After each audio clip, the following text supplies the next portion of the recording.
नमस्कार, आप देख रहे हैं मिस्ट्री टेक सपोर्ट और आप पढ़ रहे हैं आदिकाल को। आदिकाल जो है हमारे टीजीटी पीजीटी वेस्ट बंगाल के सिलेबस में लगा हुआ है। तो आप जो है इसका जो पीडीएफ है पूरा जो व्याख्या का और जो एमसीक्यू का, हम इसे टेलीग्राम पे शेयर कर देंगे। तो वीडियो के नीचे टेलीग्राम का लिंक है, आप वहां से टेलीग्राम को ज्वाइन कर लीजिए और आप इस पीडीएफ को पढ़ लीजिएगा। क्योंकि परीक्षाएं जो है नज़दीक हैं, तो आप जो है मुझे पढ़ाने में और आपको खुद पढ़ने से थोड़ा जल्दी होगा। तो आप जो है इस पीडीएफ को पढ़ लीजिएगा। हम सीधा सीधा इसका एमसीक्यू यहाँ पर कराएंगे। तो चलिए थोड़ा सा पढ़ भी इसमें लेते हैं कि आदिकाल की प्रमुख प्रवृत्तियाँ एवं रचनाकार हम पढ़ेंगे। तो आप जानते हैं आदिकाल का समय सामान्यतः 1000 ईस्वी से माना जाता है, लेकिन हिंदी के उद्भव को लेकर के कुछ पीछे साहित्यकारों को भी इसमें समाहित किया जाता है ताकि हिंदी परंपरा को समझने में आसानी मिले। तो आप जानते हैं रामचंद्र शुक्ल का पहला ही कथन आ जाता है कि सिद्धों और योगियों की रचनाओं का जीवन की स्वाभाविक अनुभूतियों दशाओं से कोई संबंध नहीं आता, वे शुद्ध साहित्य के अंतर्गत नहीं आते। तो ये कथन जो है रामचंद्र शुक्ल का आपको याद रखना है। ये सिद्ध साहित्य है, नाथ साहित्य और आप जैन साहित्य, राष्ट्र साहित्य के बारे में ये सारा का कुछ दिया हुआ है कि किससे उत्पत्ति। आपसे एक चीज़ देखें तो यहाँ पर आपसे जो पूछा जाता है हजारी प्रसाद द्विवेदी का पूछा जाता है कि हजारी प्रसाद द्विवेदी जो है राष्ट्र शब्द की मूल उत्पत्ति की बात आती है। फिर इसके बाद आप जानते हैं रामचंद्र शुक्ल का ये महत्वपूर्ण है, इसको पूछा जाता है। तो दो चीज़ें यहाँ पर आ जाती है। तो इन सबको आप जो है देख लीजिएगा। और ये रचनाएँ दी हुई हैं आदिकाल के कुमार रासो, दलपत विजय, विजयपाल रासो, नल सिंह बीसल देव रासो, नरपति नाल, पृथ्वीराज रासो, चंद्रबरदाई, परमाल रासो, जगनिंग, ये सारी जो रचनाएं हैं ये सब देख लीजिएगा। टेलीग्राम पे हम इसका पीडीएफ आपको शेयर कर देना, सारा कुछ पढ़ लीजिएगा। हम सीधा सीधा चलते हैं और आपको एमसीक्यू जो है कराते हैं। ये पंक्तियां भी हैं, पंक्तियां भी आप देख लीजिएगा। तो हम एमसीक्यू वाले क्वेश्चन पर चलते हैं। नंबर 1 प्रश्न है, रामचंद्र शुक्ल के अनुसार नाथों की संख्या कितनी है? तो आप देखिए, अब यहाँ पर क्या है कि पढ़ाने के लिए जो है ना थोड़ा टाइम लिमिटेशन है। तो मैं अगर पीडीएफ भेज दूंगा तो आप उसे बार बार देख सकते हैं, आप उसे बार बार पढ़ सकते हैं। मैं इस व्याख्या का पीडीएफ जो ऊपर आपने व्याख्या देखी और इस एमसीक्यू का आंसर सहित पीडीएफ पूरा का पूरा यही एडिटेड पीडीएफ मैं जो है आपको टेलीग्राम पे शेयर कर दूंगा। आप वहां से जाकर के वीडियो के नीचे जो है टेलीग्राम का लिंक मिल जाएगा, आप वहां से डाउनलोड कर लीजिए और मेरा ऐप भी डाउनलोड कर लीजिए। अगर उसमें 60 में से 60 नंबर कैसे पाएँ, अगर वो वीडियो नहीं देखी तो आप जाकर के एक सिंगल वीडियो वो 5 मिनट का है, उसको जाकर जरूर देख लीजिए। और टीजीटी पीजीटी का मॉक टेस्ट हमने लाइव किया है, उसको जाकर के बाय करके जरूर आप ले लीजिए। हाँ, जब 60 में से 60 वाली वीडियो आप देखते हैं, 60 में से 60 अंक कैसे लाना है, तो वहाँ पर मॉक टेस्ट आपको टीजीटी का फ्री मिल जाता है, पीजीटी का अलग है। चलिए नेक्स्ट क्वेश्चन की हम बात पहले क्वेश्चन का जो विकल्प सही हो जाएगा वो जो है ख सही हो जाएगा। 9 नंबर, रामचंद्र शुक्ल के अनुसार नाथों की संख्या कितनी है? 9 है। चलिए दूसरा क्वेश्चन की बात करते हैं कि भक्ति आंदोलन के पूर्व सबसे शक्तिशाली धार्मिक आंदोलन गोरखनाथ का भक्ति मार्ग ही था।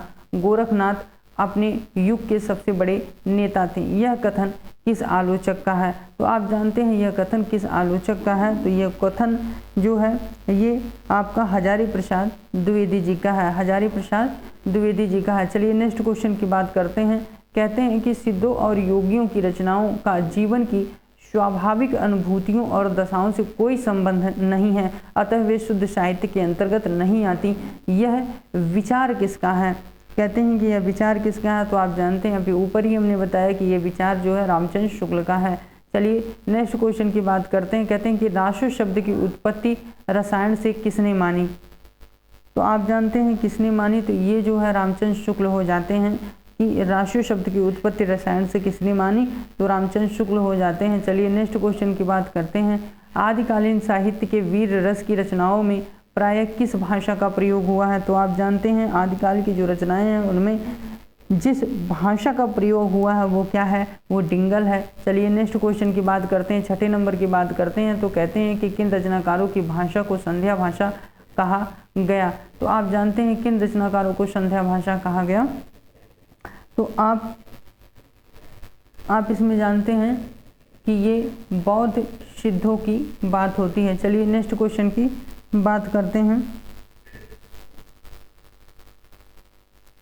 नेक्स्ट क्वेश्चन की क्या करते हैं, बात करते हैं कि किस विद्वान ने राशो शब्द की उत्पत्ति राशक से माना। तो आप जानते हैं कि इसमें उपयुक्त में से कोई नहीं हो जाएगा, ठीक ना, उपयुक्त में से कोई नहीं, ये विकल्प जो है।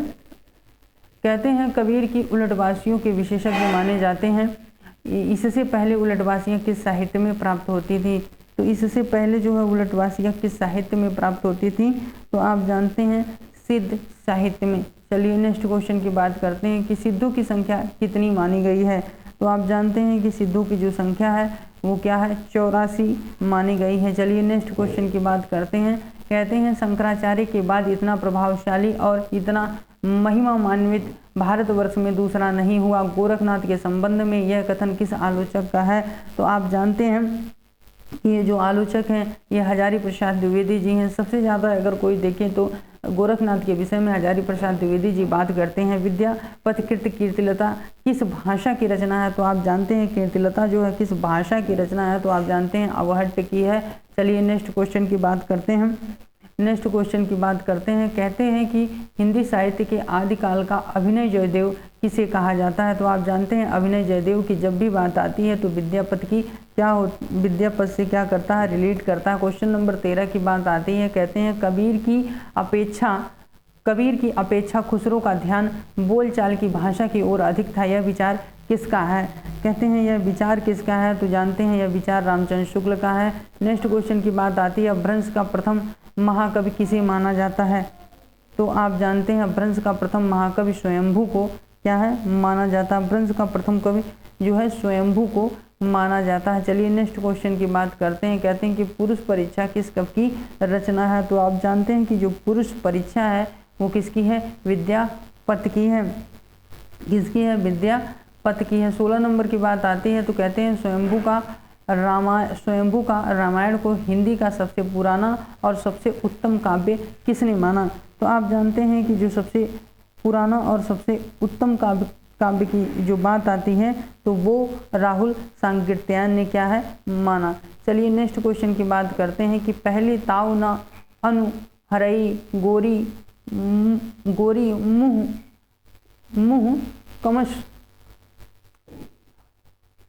ये जो है प्रस्तुत काव्य पंक्तियाँ किस कवि की हैं। तो ये जो प्रस्तुत पंक्तियाँ हैं ये आपकी हेमचंद्र की हैं। ये किसकी हैं, हेमचंद्र की हैं। चलिए नेक्स्ट क्वेश्चन की बात करते हैं। नेक्स्ट क्वेश्चन की इनमें से किस जैन कवि को अपभ्रंश का वाल्मीकि कहा जाता है। तो आप जानते हैं अपभ्रंश का वाल्मीकि जो कहा जाता है तो आप जाएंगे तो अपभ्रंश का वाल्मीकि जो है स्वयंभू को कहा जाता है। चलिए 19 नंबर क्वेश्चन की बात करेंगे। कहेंगे कि निम्नलिखित में से कौन सा राशो ग्रंथ छंदों का अजायब घर कहलाता है। तो आप जानते हैं छंदों का जो अजायब घर है वो क्या है, पृथ्वीराज राशो की क्या होती है, बात होती है। चलिए नेक्स्ट क्वेश्चन की बात करते हैं। कहते हैं आध्यात्मिक रंग के चश्मे आजकल बहुत सस्ते हो गए हैं। रामचंद्र शुक्ल ने यह टिप्पणी किस कवि के संदर्भ में की। तो आप जानते हैं कि विद्यापति के संदर्भ में यह जो है टिप्पणी क्या है, की थी। तो यह टिप्पणी विद्यापति के संदर्भ में इन्होंने की थी। चलिए खुसरो की रचना, आप जानते हैं खुसरो की रचना खालिक बारी वस्तुतः है। तो आप जानते हैं खुसरो की रचना जो खालिक बारी है वस्तुतः क्या है, फारसी हिंदी शब्दकोश है।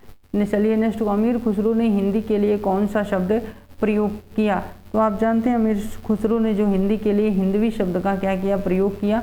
कुवलयमाला कथा के लेखक कौन है। तो आप जानते हैं कि कुवलयमाला कथा के जो लेखक हैं वो कौन है, उद्यतन शूर हैं। चलिए नेक्स्ट क्वेश्चन की बात करते हैं। कहते हैं कि विद्यापति को कृष्ण भक्तों की परंपरा में ना समझना चाहिए, यह कथन किसका है। तो आप जानते हैं इनको, यह जो कथन है आप जानते हैं रामचंद्र शुक्ल का है। चलिए नेक्स्ट क्वेश्चन पर चलते हैं।